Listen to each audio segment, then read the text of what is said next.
परमपिता शिवों शिवों शिवों। नारायण समारंभां शंकराचार्य मध्यमाम् अस्मदाचार्य पर्यन्तां वंदे गुरु परंपरां वंदे गुरु परंपरां। यह काशी का महान तीर्थ जो मोक्ष और मुक्तिदायक है।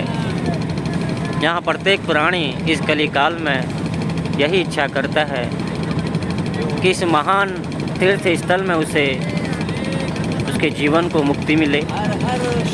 उसी की कल्पना हेतु वह यहाँ पर अपनी मंगल कामना के लिए आता है। और यह 80 घाटों का एक संगम जो इस संपूर्ण भारतवर्ष में एक अलौकिक और पारलौकिक है। ऐसा प्रतीत होता है जैसे स्वयं परमपिता शिव जी ने इसकी रचना किया हो। ब्रह्मलोक से या कहें उस ब्रह्म के द्वारा प्रदत्त है जो निराकार होकर भी समय समय पर साकार रूप में परिणित होकर ऐसे विचित्र दृश्य का प्रतिपादन करता है जो हम आज देख रहे हैं। काशी हम यह कह सकते हैं उस निराकार स्वरूप का एक दिव्य रचना है जो साकार स्वरूप में परिणित हुआ। परब्रह्म परमात्मा जिसकी जो साकार होने की जब इच्छा हुई तो वह 2 स्वरूप में परिणित हुआ, शिव और शक्ति के स्वरूप में। तो आप देख सकते हैं यह जीवन को ज्ञान प्रकाश देने वाली महान मोक्षदायक नगरी काशीपुरी जो सप्तपुरियों में भी वर्णन होता है और जहाँ स्वयं भगवान विष्णु जी ने तप साधना किया। ऐसे अनेक महान सिद्ध पुरुषों ने इस महान तीर्थ पर तप साधना किया। उसके फलस्वरूप यह मोक्षदायक नगरी चला गया। नाना प्रकार के घाटों में प्रचलित हुई और कलिकाल में व्यक्ति को अपने जीवन में एक बार अवश्य इस महान पुण्यदायक क्षेत्र में आना चाहिए। यह जो गंगा आप देख रहे हैं निर्मल धारा जो ज्ञान की प्रवाहमान नगरी है, इसी से प्रतीत होता है कि गंगा यहाँ पर कितना निर्मल और शीतल स्वरूप में बह रहा है।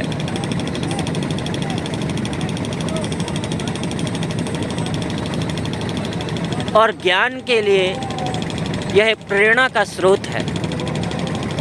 इन्हीं गंगा के घाटों में जप तप ध्यान साधना करने से व्यक्ति को परब्रह्म चैतन्यमय वह केवल्य कहे या एकाकार करने वाला वह ज्ञान प्राप्त होता है। और ऐसे पुण्यदायक क्षेत्र में आना ही एक महान सौभाग्य है। वो हमारा घाट है शिवाला घाट। यहाँ हमारा मठ है राजगुरु मठ जहाँ हम रहते हैं।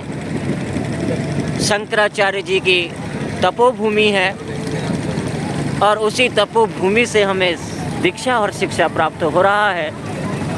पिता शिव जी से हम भी यही समय समय पर प्रार्थना करते हैं कि हमें भी परब्रह्म चैतन्य से युक्त उस ब्रह्म में विलय कर देना जिससे यह संपूर्ण संसार संचालित हो रहा है, प्रदत्त हो रहा है। और ऐसे महान नगरी में हमें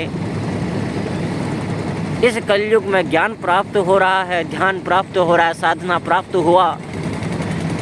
यह सब परम पिता शिव जी, माता पार्वती जी और परम पूज्य गुरुदेव जी का ही अनुग्रह से प्राप्त हुआ।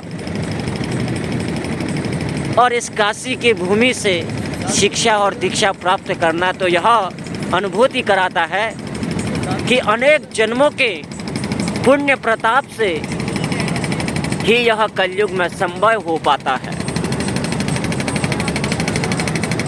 तो आप देख सकते हैं आज इन 6 वर्षों में पहली बार हम भी नाव में, या ये कहे आज नंदी महाराज नाव बन गए हैं तो आज पहली बार 6 वर्षों में, तो यह भी एक विचित्र घटना है। झारखंड से एक दिव्य आत्मा आए हुए हैं जिनके सानिध्य में हमें यह शुभ अवसर प्राप्त हुआ है। और शास्त्रों में काशी के खंड का तो अनेक प्रकार से आख्यान हुआ है और उसको इस समय संपूर्ण रूप से प्रदत्त करना असंभव है, क्योंकि काशी का वर्णन करने में तो एक जन्म ही नहीं अनेक जन्म लेने के बाद भी व्यक्ति उसका संपूर्ण बखान नहीं कर सकता है, क्योंकि काशी स्वयं ज्ञान दे रही है, इस संपूर्ण संसार को चैतन्यता प्रदान कर रही है। तो ऐसे महान तीर्थों में व्यक्ति को अपने जीवन में आना चाहिए। और यहाँ पर हम देखते हैं लोग अनेक तीर्थों से आते हैं और यहाँ पर अपने पितरों के निमित्त पिंडदान करते हैं, उनके मोक्ष और मुक्ति की कामना करते हैं। तो यह भी अपने आप में एक महान चित्रण को दर्शाता है। तो अब हम धीरे धीरे आज अपने परम पिता शिव जी के अनुग्रह से विश्वनाथ जी का दर्शन करेंगे, भैरव जी का दर्शन करेंगे। और जब से आए हैं, आज शायद हमें 15 दिन हो चुका है काशी आए हुए, आज हमें दर्शन करने का अवसर प्राप्त हुआ है। और वो भी जब संपूर्ण से पाँव से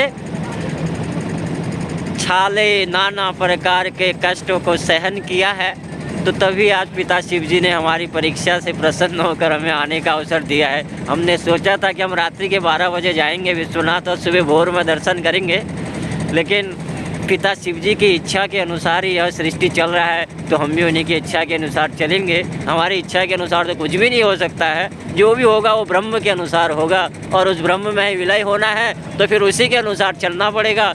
अगर अपने अनुसार चलेंगे तो पिता शिव जी फिर दंड भी देते हैं और वो दंड उनके दंड से बहुत भय भी लगता है, डर भी लगता है। इसलिए अब हम अपने शब्दों को विराम देते हैं। ओम परम पिता शिवोम शिवोम शिवोम।